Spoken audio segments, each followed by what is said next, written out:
Mais c'est tellement pas cher. Il te faut cet enrouleur à spaghettis. Je sais pas trop pour toi, mais moi j'aime pas vraiment être pris pour un pigeon et je réalise que être libre, ça se passe en partie dans ma tête, dans la manière dont je pense et dont je fais mes choix. Sur ce, à la semaine prochaine. Il en fait plein d'autres. Il est vraiment, dans le fond, très plaisant pour ça. Puis je trouvais que c'était très bien vulgarisé son petit vidéo.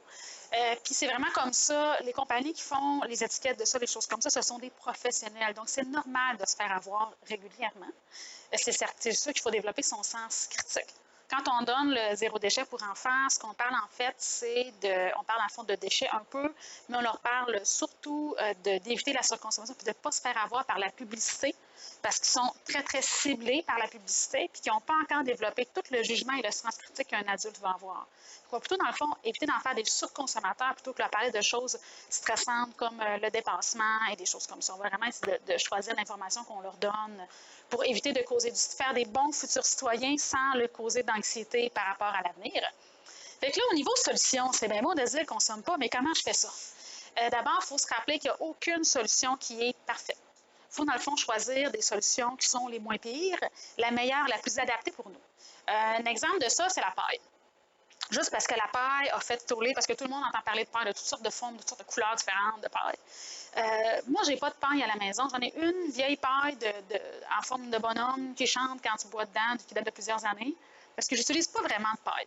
On en prend une fois dans l'année, peut-être. Donc, j'ai pas d'intérêt à m'acheter une paille, même si j'en vends un paquet au magasin. J'ai pas d'intérêt pour ça parce que je n'ai pas de besoin. Par contre, si j'aurais besoin d'une paille ou envie d'une paille, ça serait de choisir quelle est la meilleure pour ça. Il faut vraiment viser la réduction globale. Là, dans ce temps-là, c'est qu'on parle de quelqu'un qui aime les pailles, a envie d'une paille, a besoin d'une paille pour son quotidien. Autant ça peut être pour des raisons de motricité, parce qu'ils font de la route, ou juste parce qu'ils ont envie d'avoir une paille, puis ils ont le droit. Quand, mettons, je regarde mes pailles, il n'y en a aucune qui est parfaite. La paille de papier. Le papier, c'est biodégradable, ça peut être fait au Québec, mais le papier, c'est lourd. Ta paille, tu as l'impression qu'elle pèse rien, mais la caisse de paille va être très lourde. Donc, elle, quand elle est transportée comme c'est lourd, ça fait beaucoup d'émissions de transport. Ça demande beaucoup d'essence pour transporter quelque chose qui est très lourd par rapport au volume, puis par rapport aussi à la taille. Donc, elle crée beaucoup d'émissions de transport.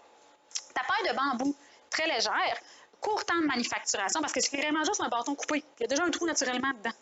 Fait que, tu sais, au niveau de temps d'usinage, tu n'en as pratiquement pas, mais elle vient de très loin. Donc, on ne parle pas de transport, on ne parle pas d'émissions de transport, on parle d'émissions de distance, parce que ça vient du fin fond du monde. Là, on sait que ça vient, dans le fond, de Chine et d'Inde.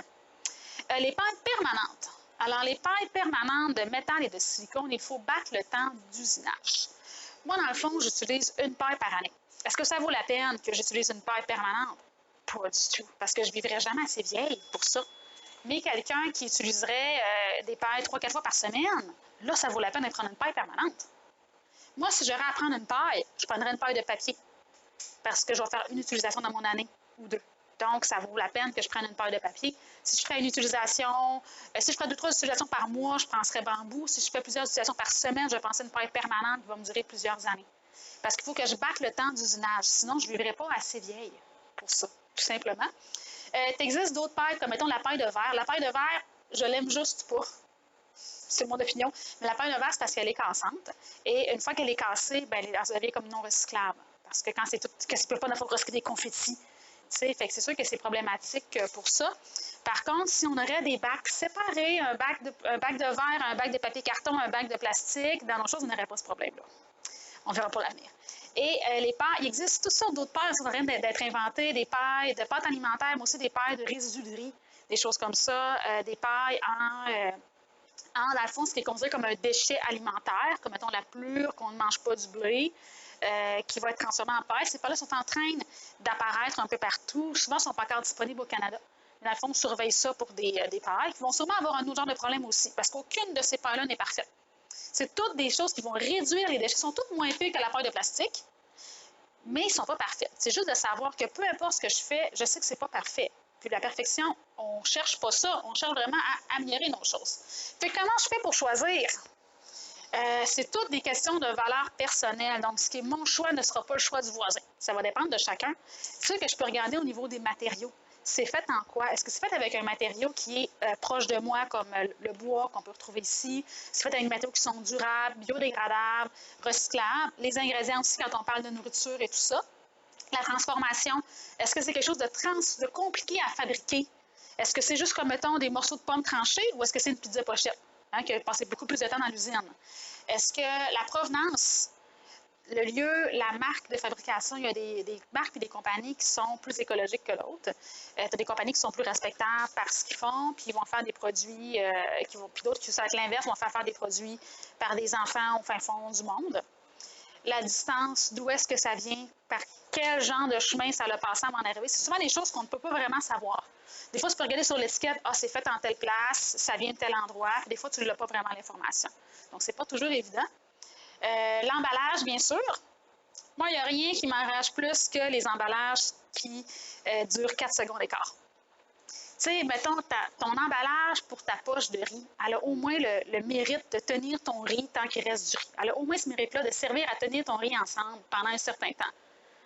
L'emballage de ta paire de ciseaux, que dès que tu déballes ta paire de ciseaux, tu mets ça au recyclage instantanément, je l'aime pas. Alors que ça peut être un petit autocollant qui aurait tenu ta paire de ciseaux avec l'information sur l'autocollant. Mais souvent des objets que l'emballage est directement au recyclage, l'emballage n'a aucune utilité. Ça sert juste à te vendre quelque chose, cet emballage-là. Ça sert uniquement à ça. C'est des choses qu'on voit beaucoup. Là, vous allez regarder avec vos nouveaux yeux. Quand vous allez magasiner, vous allez voir comme moi. Effectivement, c'est un emballage que dès que j'ouvre ma boîte, c'est calissé au vidange immédiatement après. Il y en a beaucoup de ces emballages-là qui ne servent à rien pantoute. Alors qu'il y a des emballages qui ont une utilité le temps de leur vie. Je ne vous cacherai pas que, mettons, mon emballage de mon article Tide, que j'ai mis dans des vidéos avant mon article Tide, une fois qu'elle est vide, elle est encore en très bon état. Donc, je peux la remplir éternellement, en fait. Ça fait déjà quand même 2-3 ans que je la remplis. Mais elle, au moins, elle a eu le mérite de tenir mon Tide ensemble pendant le temps que j'avais du Tide en 2017. Elle a au moins ce mérite-là. Tandis que si elle était dans une boîte de carton, la boîte de carton, elle est directement au recyclage. Une boîte de carton, c'est un exemple qu'on se donne, là.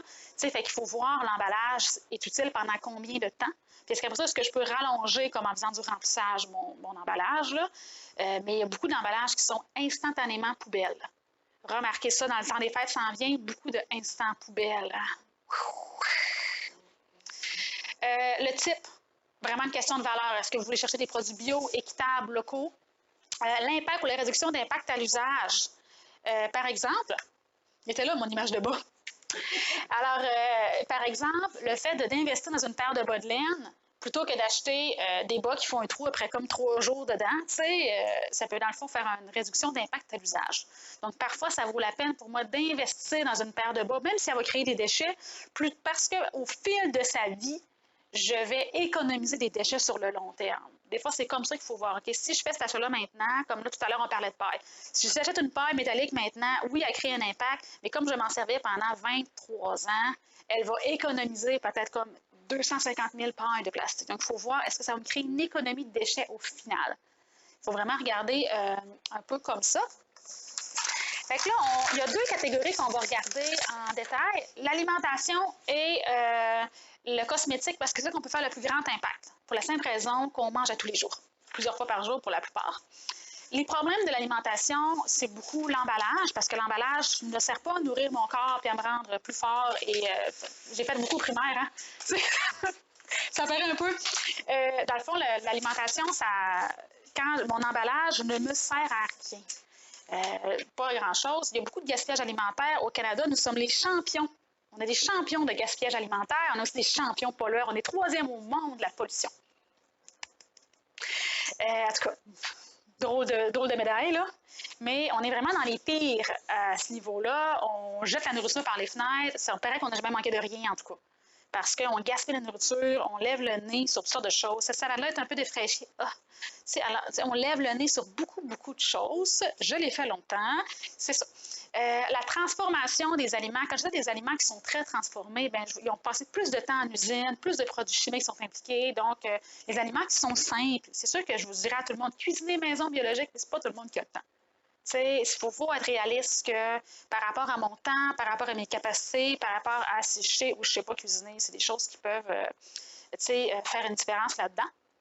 Fait que, comment réduire les déchets en alimentation? C'est certain que d'utiliser des contenants recyclables, de vider ton recyclage. Moi, là, c'est sûr que je fais du remplissage ici naturellement, puis je vais utiliser beaucoup des contenants de yogourt parce que c'est ça le déchet que je crée. Parce que le yogourt ne se fait pas vraiment en vrac. Donc, moi, ce que je crée comme déchet, c'est des pots de yogourt qui pourraient aller au recyclage, mais à la place, je les remplis pour leur donner, dans le fond, une deuxième puis une troisième vie. Parce qu'il peut remplir éternellement du riz, ce plat-là. Je veux dire, à moins qu'il arrive un grave accident, il va pouvoir peut-être tenir du riz pendant 10-20 ans. Tu sais, ce plat-là va pouvoir servir très longtemps. Mon but, c'est de vider mon recyclage. Comme ça, j'envoie pratiquement rien au recyclage parce que je vais réutiliser mes plats. Même chose pour les plats de sauce paille, quand j'essaie de la sauce paille dans des beaux plats de verre avec des formes et des beaux couvercles qui se referment bien. Awesome, ça, pour le remplacer un peu, je vois à travers, ça, c'est win-win. Des plats qui sont de qualité. Les compagnies font des choses vraiment solides, je pense, aux plats de crème glacée Quaticook. Ça, c'est tough. Ces plats-là, les canisses à café Folgers, c'est tough, ces plats-là. Eux autres, dans le fond, ils imaginent, j'ai fini mon café, j'en achète un autre. Alors que ce contenant-là, qui est full solide, peut me resservir éternellement à remplir du café ou quelque chose d'autre. Mais ça, c'est tous des plats qui peuvent resservir. Certains vont moins faire. Il n'y a pas longtemps, j'ai rempli mon cacao dans l'espèce de petit plat. C'est comme un genre de Pringle, là, une boîte de carton avec de l'aluminium en dedans. Là, je l'avais à petite vaisselle, je me disais, ça ne fera pas long feu. C'est vrai que ça ne fera pas long feu, ce plat-là. Sauf que si je le remplis 5-10 fois avant qu'il meure, je vais quand même avoir sauvé 5-10 contenants, puis mais qu'il soit mort, je vais le remplir dans un plat de yogourt probablement. Sauf qu'en attendant, je peux encore étirer sa vie un peu en y prenant un peu garde, parce que tu sais, tout ce qu'il fait, c'est tenir de la poudre. Mais c'est certain qu'il ne fera pas une longue vie, contrairement aux canisses de métal qui vont vraiment vivre longtemps, contrairement aux très jolis pots de DVT qui font vraiment bien pour ce genre de petites poudres-là. C'est des pots de métal, c'est awesome, ces affaires-là. Donc, de regarder qu'est-ce qu'on a comme contenant qu'on a déjà. C'est certain qu'il y a tout le temps des gens qui vont des fois s'équiper et s'acheter full de contenants. Libre à eux de s'équiper bien parce que des fois, pour toutes sortes de raisons, ils veulent certaines formes, certaines tailles. Mais moi, souvent, je vais promouvoir de les comme vider ton recyclage. Tu les as déjà. C'est vraiment d'aller là-dedans. C'est sûr que quand tu planifies, tu réduis beaucoup. Quand tu achètes le strict minimum aussi, ça va vraiment aider de partager et d'échanger. Tu as un deal, tu peux acheter dans le fond 250 livres de patates pour tel prix. Tu voudrais profiter de ce deal-là, fine. Mais si tu n'as pas besoin de 250 livres de patates, tu as sûrement un ami, hey, mon voisin, voudrais-tu 125 livres de patates? Tu sais, il y a des moyens d'échanger, de donner, de troquer la nourriture qu'on a en trop.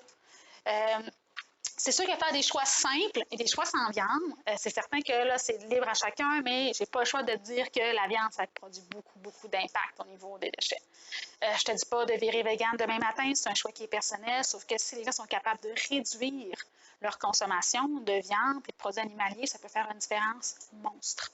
Il y a des gens qui vont consommer de la viande 3 repas par jour, matin, des œufs, du bacon, du sandwich au jambon le midi, un steak le soir. Il y a des gens qui vont consommer de la viande plusieurs fois par jour. S'ils sont capables de couper 1 ou 2 repas, ça peut faire une différence énorme en faisant des substitutions. Sans, mettons, parce que c'est certain que si tu adores ton steak puis qu'il ne faut plus que tu manges de steak, tu vas détester ton zéro déchet. C'est vraiment de regarder qu'est-ce que je peux faire comme petit changement pour réduire ça, tout en respectant mes besoins de nourriture, mes saveurs personnelles, qu'est-ce que j'aime, tout ça, mais de réduire. Ça peut faire une énorme différence. C'est sûr que les choix locaux, on a quand même de plusieurs places ici où ils poussent des légumes. C'est le fun de pouvoir avoir des produits qui sont d'ici les végétariens, les jardins de Galix, Jardin secret d'Océane, Terre boréale, Rivière Pentecôte, il y en a un autre là, la Bleuetière. Il y a vraiment comme plusieurs spots où tu peux avoir des choses qui sont locales. Puis c'est certain que quand, dans le fond, tu plantes tes choses, tu n'as rien de plus local que ça. Si toi, dans ta cour arrière, tu as des framboisiers, des bleuetiers, un pommier, il n'y a rien de plus local que... il n'y a pas eu zéro déchet, tu n'as pas plus de zéro déchet que ça. Ça peut vraiment te faire une bonne différence. Une chose, par exemple, que je vous dirais pour ça, c'est que si, par exemple, moi, je n'ai pas particulièrement le pouce vert, puis, mettons que je me concentre, que je fais pousser des salades, je vais faire juste, mettons, des salades, puis plutôt les échanger avec quelqu'un qui fait autre chose. Pour éviter d'avoir un jardin où tu as 25 000 affaires différentes, qui demandent 25 instructions, puis 25 affaires compliquées, parce que moi, je n'ai pas le pouce vert, ça me force plus par de sa tête, ça, c'est de faire des fois du troc. Tu as des pommiers, tu as full de pommes, le gars d'à côté, il y a des bleuets, échange. Tu n'as pas nécessairement besoin de tout faire dans la vie. Tu peux faire du troc, tu peux, dans le fond, échanger. Tu as des légumes qui sont infinis. Les céleris, tu replantes ton céleri, il repousse. Moi, quand j'achète des échalotes, je prends celles qui ont déjà des petites jambes blanches, puis je les plante, puis j'ai des échalotes éternelles.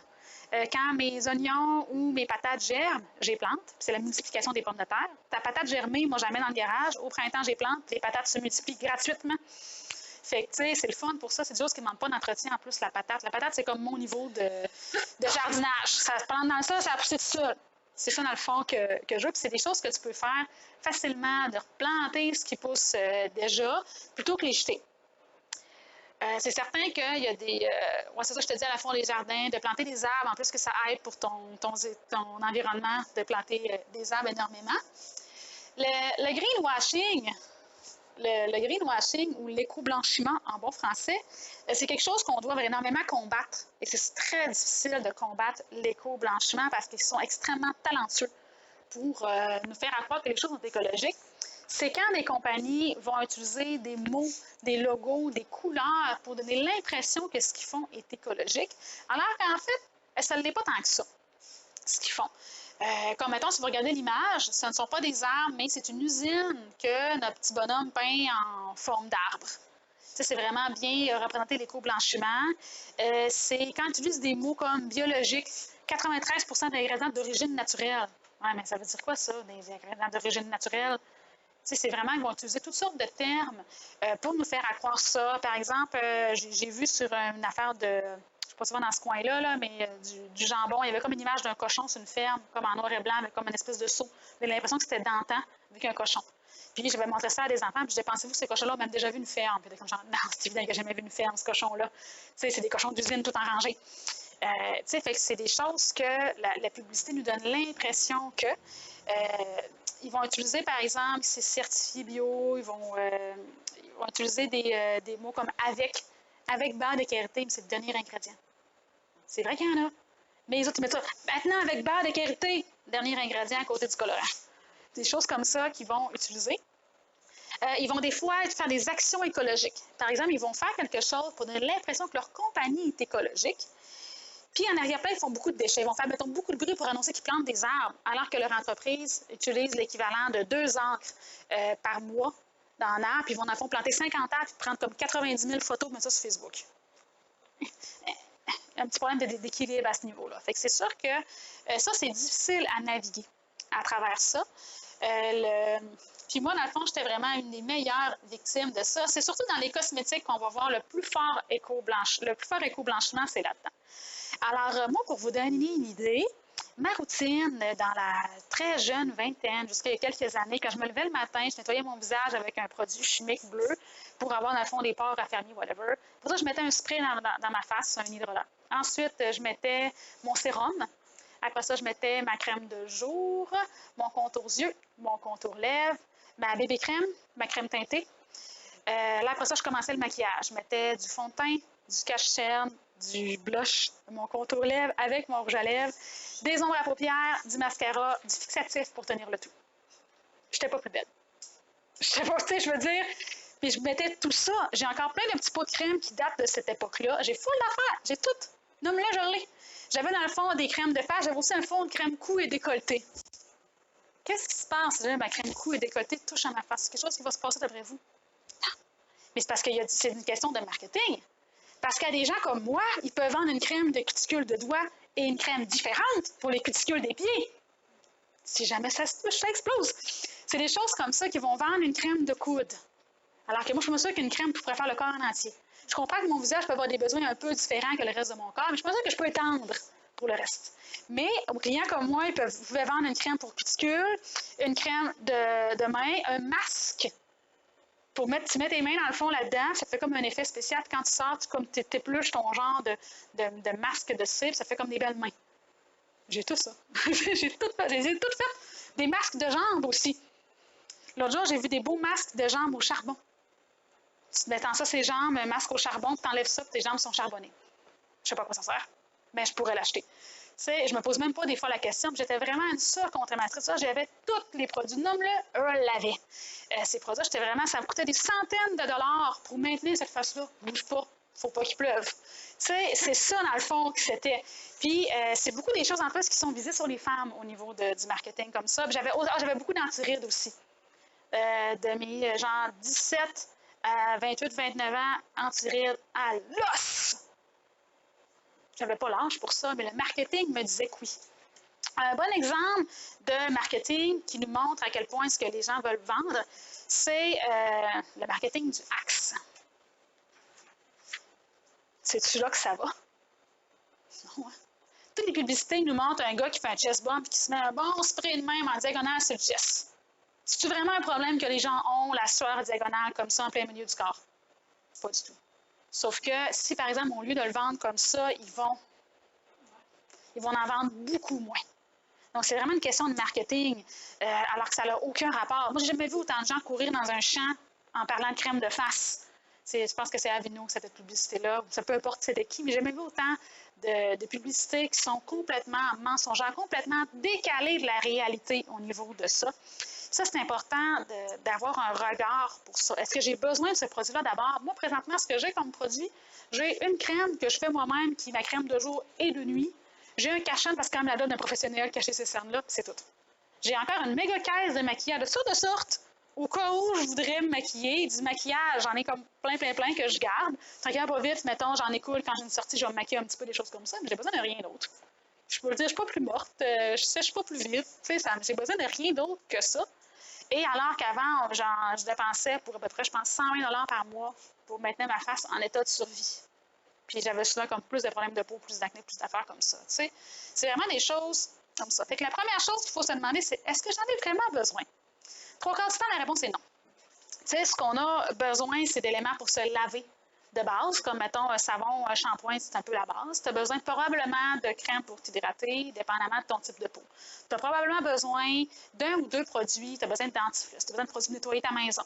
Mais à part ça, un déodorant. Tu n'as pas besoin, dans le fond, de tant de choses que ça. As-tu besoin, j'en avais un, as-tu besoin d'un mascara spécial qui nourrit ton cil pour augmenter la repousse? Peut-être que non. Peut-être que c'est pas essentiel. Un exemple de consommation, ça, c'est une affaire que j'ai ramassée au fort. Les gars et les filles là-bas m'ont aidé à ramasser ça. Ça, c'est 36 bouteilles de shampoing revitalisant.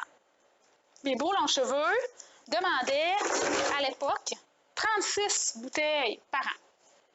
Le problème, parce que ça prenait une de shampoing, 2 de revitalisant, ça, c'est sans compter les masques au placenta, aux pétantes à gauche d'ours, n'importe quoi, l'acheter.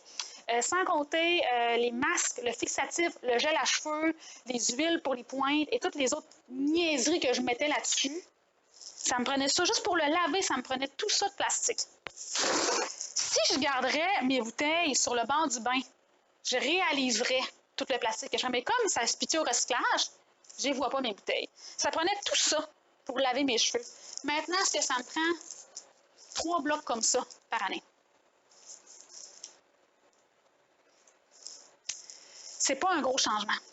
Ça me demande pas plus d'effort de prendre, dans le fond, ma bouteille puis de frotter dans la douche ou de prendre la barre puis de frotter dans la douche. Ça me demande pas plus d'effort. Ça revitalise en même temps. Ça donne que c'est vraiment comme 2 dans 1, tu sais. Ça me demande pas plus d'effort. Prendre, dans le fond, mon gel douche avec un loofah ou prendre un savon en barre me demande pas plus d'effort.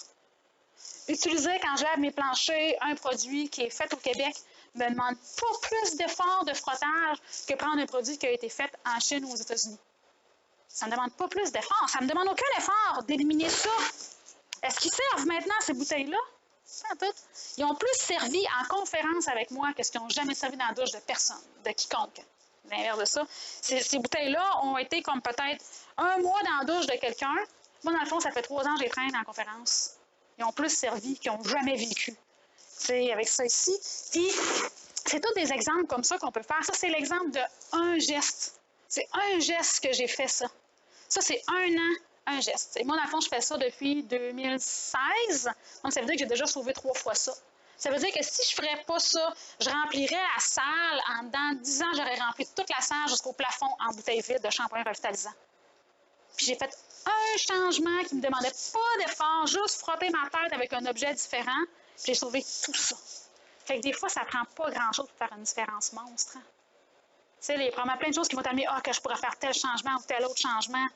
Puis ta différence, là, c'est sûr que moi, je suis allée les ramasser après au fort, les récupérer pour pouvoir avoir un soutien qui était visuel pour ça. Mais la différence que tu peux faire va être monstrueuse. Un exemple, c'est certain que moi, je t'invite à faire plus qu'une affaire, mais un exemple peut faire monstrueusement une différence. C'est sûr que si tu peux faire un achat qui est local, il y a plein de produits fantastiques qui sont faits au Québec. avec des ingrédients, des fois québécois, des fois importés, mais au moins tu vas sauver sur ça. Beaucoup qui sont remplissables, qui ont moins d'emballage, comme mettons, tu sais, ça n'a pas d'emballage. Ça, c'est juste de l'emballage. Si je peux remplir ma bouteille, par exemple, je gagne aussi. Si je prends ma même bouteille de shampoing et je la remplis 150 fois, parfait, parfait. Ce qu'on veut éliminer, c'est toutes ces bouteilles-là vides qui ne serviront plus jamais. C'est vraiment ça qu'on veut éliminer. C'est certain que d'utiliser des cosmétiques, des fois, qui sont plus simples. Beaucoup de gens, mettons, prennent juste du beurre de karité pour s'hydrater. Ils ont une super belle peau. Tu sais, des fois, c'est juste, est-ce que j'ai besoin de tous ces ingrédients-là? Peut-être que juste ça serait assez. Des fois, c'est des choses comme ça. Puis c'est certain que le faire soi-même, c'est une bonne option, à condition d'avoir, mettons, le temps, l'énergie, tu sais, de choisir ses batailles. Ce qui m'amène au sentiment de communauté. Le zéro déchet, ça va souvent aider à créer un sentiment de communauté puis d'appartenance, parce que d'abord, c'est un projet qui est commun. C'est quelque chose que tout le monde a le même but. On veut tous réduire nos déchets, on veut tous faire une différence au niveau de notre planète. On veut changer les choses. Fait que déjà là, en partant, c'est tout du monde qui va dans la même direction. Et moi, dans le fond, je trouve qu'on devrait utiliser les talents de tout le monde. Par exemple, moi, je fabrique mes cosmétiques, mais je ne fais pas mes produits nettoyants. Donc, je peux, dans le fond, me mettre ami avec quelqu'un qui fait ses produits nettoyants puis faire du troc. Veux-tu échanger un shampoing contre telle affaire? Je suis pas obligée d'apprendre à tout faire. J'ai besoin, dans le fond, d'échanger, de troquer, d'échanger des fois différents talents. C'est pas nécessairement objet contre objet. Ça peut être, hey, veux-tu que je garde tes enfants? Ça va te coûter, mettons, 3 savons. Fine. Le troc, c'est, dans le fond, un excellent outil. Ça permet d'économiser beaucoup de temps, de sous. Ça permet aussi de transmettre des connaissances, des choses qui se perdent beaucoup. La capacité de réparer, de fabriquer, de cuisiner, c'est beaucoup des choses qui sont en perte. Les gens ne savent moins comment faire ça. Fait que moi, par exemple, si j'avais à l'époque des pommiers à mon ancienne maison, puis je faisais des pommes, j'ai déjà fait une batch de 21 tartes. Avoir été brillante, j'aurais fait un party de tartes aux pommes, où j'aurais, dans le fond, invité un paquet de gens à dire « Hey, viens faire un party de tartes, une bouteille de vin. » Tu ne cours pas après ton monde pour faire un party de tartes. Les gens se présentent naturellement pour un party de tartes. Ils vont, dans le fond, faire des tartes, découvrir ta recette secrète de tarte, partir avec une tarte. Toi, dans le fond, tu as 19 tartes dans ton congélateur. Ils ont parti avec chacun une tarte. Puis tout le monde est gagnant. Le monde a eu du plaisir, le monde a eu du fun. Un, par exemple, que j'ai déjà fait, c'est des parties des gros, là. 4-5 personnes qui font des gros. Là. Parce que les gros, tu fais comme toujours une base de 1000 gros à la fois, on dirait. Je ne peux pas t'expliquer pourquoi, c'est comme ça que la science est faite. Fait que tu fais, mettons, une grande bâche de gros pour ton année. Tu invites 3-4 personnes, tout le monde fait des gros avec un verre de vin, on rit, on s'amuse, tout ça. Les gens partent avec chacun un peu des gros. Ils ont eu du plaisir. Toi, mettons, ton congélateur est plein des gros, tu es prêt pour la guerre. Tout le monde est content, tu n'as pas perdu de bouffe, tout ça. Fait que, tu sais, c'est de partager ses talents, de faire des choses intéressantes. De faire des trocs aussi, comme des échanges de vêtements. Moi, par exemple, tu sais, on voit beaucoup ça avec les enfants. Souvent, dans le fond, les gens vont redonner des vêtements, échanger les vêtements. Moi, quand j'étais ado à l'université, j'étais jeune adulte. Quand j'étais jeune adulte à l'université, on échangeait du linge. On se réunissait en gang avec un 6 poches de linge qu'on, pour toutes sortes de raisons, on ne mettait pas. Parce que c'est pas la bonne couleur, c'est pas la bonne grandeur, c'était beau au magasin, mais c'est là sur moi. J'ai rien à le mettre. Toutes les raisons des vêtements qu'on ne portait pas, puis qu'on échangeait. Qui veut ça? Pitch à l'autre. Fait que là, on repartait avec des vêtements neufs pour nous, tu sais, comment ils ont été portés 3 fois, on s'en fout, là, tu sais, pas déchiré avec une grosse tache de sueur dans le dos, parfait, tu sais. Fait que d'échanger des vêtements, puis tout le reste qui avait été non réclamé par la gang allait à la friperie. On a des super belles friperies ici, d'ailleurs, avec vraiment des vêtements. J'ai fait un petit article là-dessus il n'y a pas longtemps sur mes trouvailles à la friperie, là. Ça coche nos friperies d'ici. Donc, c'est de donner et troquer, puis oui, ça se fait en tant qu'adulte. Moi, c'est sûr qu'il y a beaucoup de gens qui me donnent des vêtements parce qu'ils savent que j'en prends. Puis, mon secret, c'est que les gens engraissent, puis pas moi. Fait que je reçois beaucoup de vêtements qui disent « Ah, ça me fait plus parce que j'ai pris 5 livres. » Yeah! Tu sais, je suis sans pitié. Fait que, tu sais, c'est sûr que je reçois beaucoup de vêtements parce que, mettons, les gens changent de silhouette ou juste changent le garde-robe. Puis, mettons, ils me pitchent tout ça à moi. Fait que moi, j'ai toujours plein de vêtements neufs pour moi. Puis, mettons, ce qui ne fait pas mon bonheur, ça en va tout simplement à la friperie. Tu sais, ça permet de faire le donner au suivant, et ainsi de suite. C'est une bonne manière d'échanger, de partager, alors que mon vêtement, il pourrait très bien servir. C'est certain que moi, je vais te dire d'abord, n'achète pas une surconsommation de vêtements.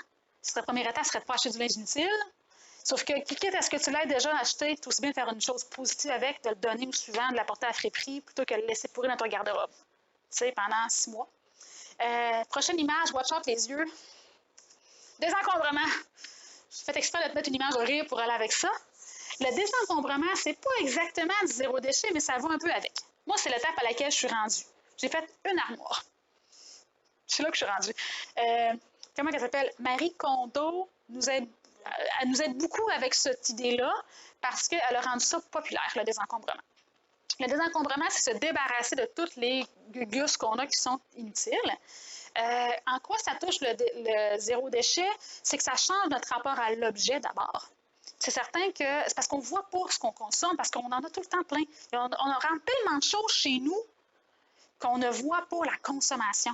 C'est juste comme normal de ramasser plein de pagos. La plupart des choses ne nous servent même pas et c'est vraiment de l'accumulation d'objets. Fait que ça change ton rapport à la consommation.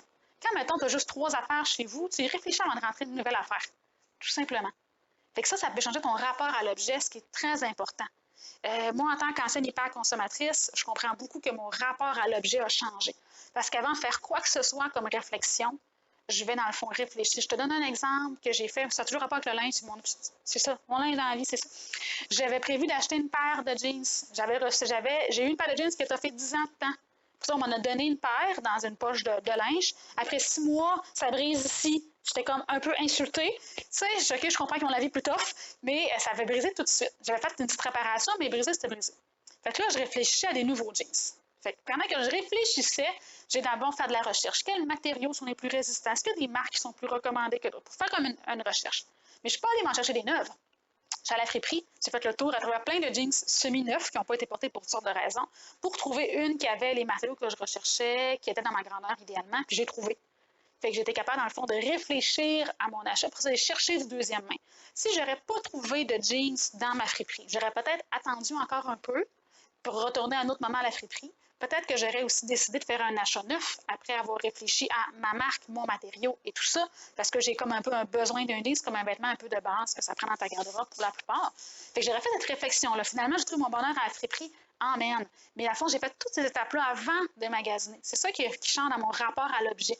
C'est qu'avant de penser à acheter un jean, d'en acheter 3 parce qu'ils sont en spécial, j'ai réfléchi. Ouais, mais j'en achèterai pas 3 si on a des matériaux cheap et qui brisent tout de suite. Je vais m'en prendre une de meilleure qualité. Je vais regarder la marque, je vais regarder les coutures, je vais regarder la composition, je vais regarder la réputation de ce jean-là. J'avais même posé la question sur Zéro Déchet Ville de Québec. Quelle recommandation de marque de jeans faites-vous pour des jeans qui t'offrent? Pour avoir, mettons, l'idée de d'autres gens qui pensent zéro déchet à ça.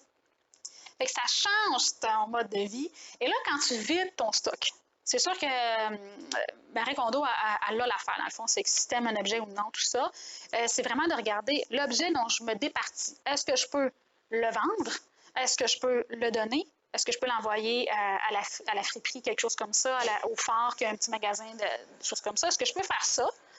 Puis, si jamais j'ai pas d'autre option, ça se peut que ça aille aux poubelles, mais idéalement, on veut éviter d'encombrer les poubelles. Tu sais, si je vide des déchets dans ma maison, si je remplis, dans le fond, 4 sacs de vidange de déchets, puis que je pitche ça au vidange, j'ai fait un déchet. Tandis que si je peux les redonner au suivant, peut-être que cette affaire-là qui n'est pas utile pour moi n'est pas un déchet pour l'autre. Hein. Des fois, ça peut être un trésor pour quelqu'un d'autre. Ça peut être utile pour une autre personne. Tu sais, mes 3 perceuses, peut-être que quelqu'un a besoin de donner qu'une perceuse. Peut-être que c'est assez. Tu sais, une perceuse pour moi, puis que je peux donner les 2 autres. Pas trop perceuse, mais tu sais, c'est des choses comme ça que je peux, dans le fond, réfléchir à donner au suivant et ainsi de suite. C'est certain que ça apporte souvent un mode de vie plus zen, plus de qualité, moins de temps à faire le ménage et ainsi de suite. Mais surtout, c'est vraiment au niveau du ton... Voyons, je ne réussirai pas à finir ma phrase. C'est vraiment au niveau de ton rapport à l'objet qui est extrêmement important dans ton zéro déchet, de changer notre mode de pensée. On arrive sur la fin. Des trucs express pour ça. Dans le fond, quand tu veux faire ton zéro déchet, c'est certain que ça te prendrait comme ton kit de survie de base. C'est 2-3 plats de plastique pour que peu importe où est-ce que tu es, tu puisses, mettons, tu vas chez toi et moi café, tu peux dans le fond prendre ta tasse réutilisable, tu peux leur dire, hey, peux-tu mettre mon muffin là-dedans? C'est de regarder qu'est-ce que tu as comme, dans tes choses avec toi, d'avoir des ustensiles.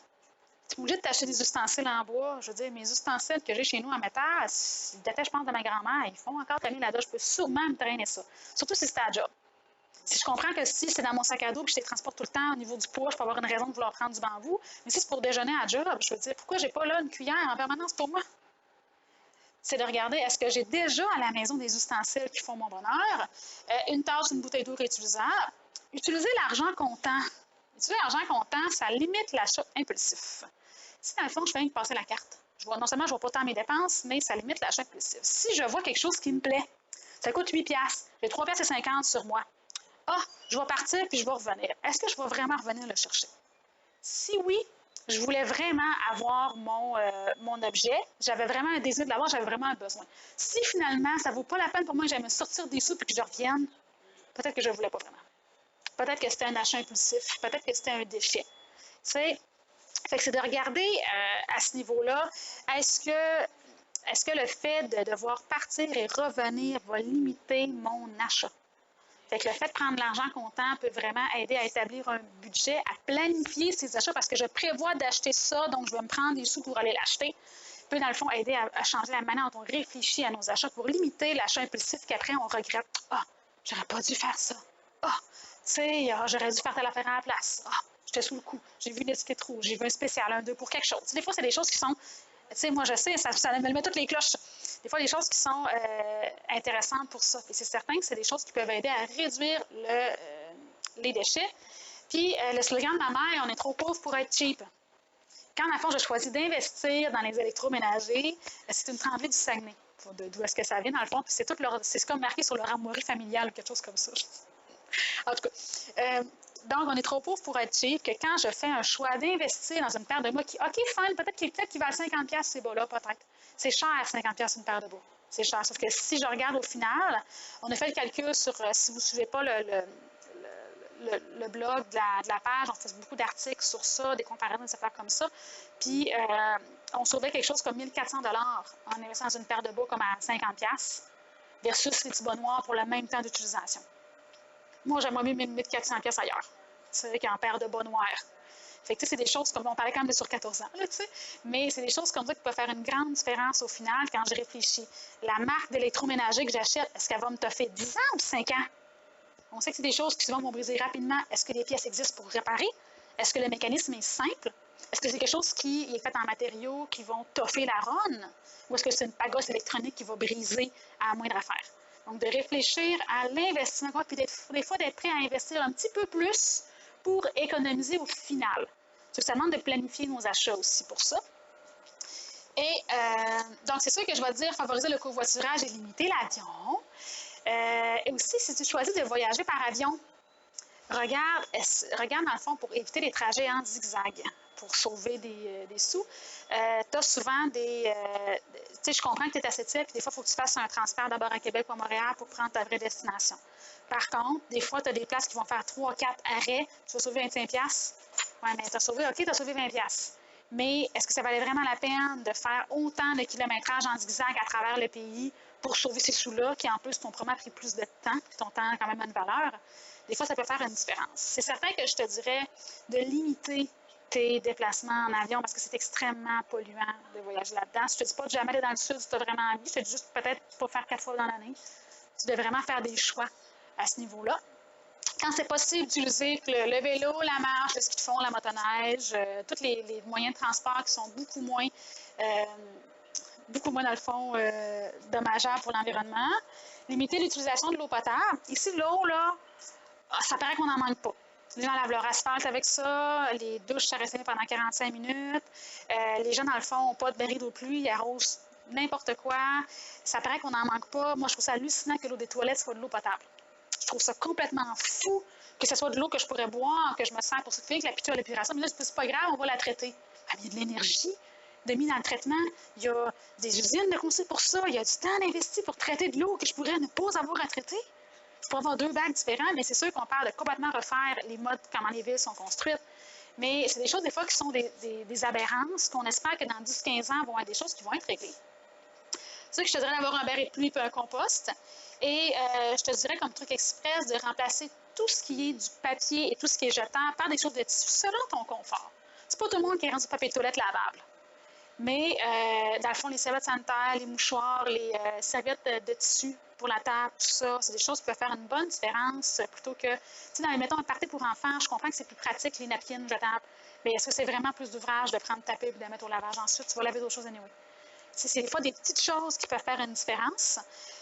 Parce que tes serviettes de tissu vont te servir vraiment longtemps. Puis en plus, si vous avez des vieux draps, c'est pas plus compliqué pour vous faire, mettons, vos choses, vos mouchoirs. À condition, bien sûr, d'avoir le temps et l'énergie. Puis sinon, t'en fais une pile, tu échanges. Comme quelqu'un qui t'a fait une belle tarte aux pommes.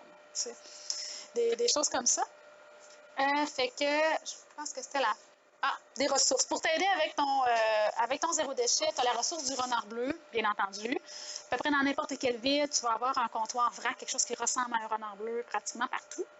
Tu as bien sûr le phare, les écocentres, à la source, j'ai marqué la source, mais à la source, qui ont des produits co-responsables, sont juste comme par là-bas, là, pour les boutiques, mettons, pour maman, maternité, ils ont beaucoup de produits zéro déchet co-responsables aussi là, centrés sur, mettons, l'allaitement, les couches, les bébés. Tu as des friperies, très bonnes friperies ici. Tu as des sites de revente Facebook, tu peux trouver pratiquement n'importe quoi. Il suffit de dire recherche telle affaire. Les gens vont te proposer des choses. Moi, vois-tu, j'ai fait une recherche quelqu'un pour filmer ma conférence. Magie! Magie!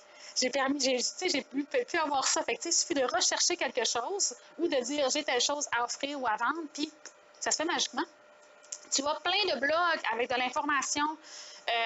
Tendance, radis, zéro déchet, Ville de Québec. Il existe un zéro déchet Côte-Nord, on est comme 4. Tu as Tendre vers le zéro déchet Sept-Îles qui est beaucoup plus actif. Qu'il y a plein de choses qui sont partagées là-dessus. C'est sûr que tu as plein de cuisines zéro déchet, de cuisines aussi véganes, végétariennes, qui peuvent t'aider, dans le fond, à réduire ton empreinte au niveau de la viande sans que ça soit comme une feuille dans l'assiette. Parce que les gens imaginent beaucoup que c'est manger sans viande. Fait que tu as vraiment beaucoup de ressources qui sont là pour t'aider. Mais le plus important, c'est de choisir ce que tu veux faire toi personnellement comme geste, de mettre ça en action de manière concrète, puis de ne pas te donner un objectif de moindresse. De dire, OK, qu'est-ce que moi je peux faire comme personne que je vais réussir, puis après rajouter des étapes pour ça. Right? Je pense qu'on a terminé là-dessus.